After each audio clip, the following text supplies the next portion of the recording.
Finally একটা বছর wait করার পরে চলে এসেছে আমাদের রাখি ফেস্টিভ্যাল। ইয়েস, আজকে রাখি বন্ধন। সকালবেলা উঠে আমি স্নান করেছি, আজকে স্কুল যাব, এক্সাম আছে, ছুটি নেই। প্রথমেই আমি মাধবকে রাখি পরিয়েছি। তো প্রথমেই বলে রাখি, মাধব আমার কোনো ভাই বা কোনো দাদা কেউই না, বা গোপীনাথকে আমি কোনো ভাই বা দাদা বা ছেলে হিসাবে কোনোটাতেই পুজো করি না।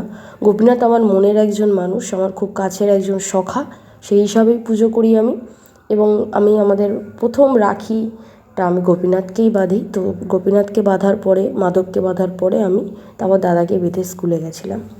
আচ্ছা, এই যে রাখি উৎসব, এই রাখি উৎসবে একটা প্রমিস চলো না আমরা আমাদের বোন বা দিদি বা আমাদের ফ্রেন্ডস সবাইকে করি, যে চোখে নিজের বোনকে তার দাদা বা ভাই দেখে, সেই একই চোখে যদি অন্যান্য মেয়েদেরকে দেখে, তাহলে আর বোধহয় এত রেপ হতো না, বলো?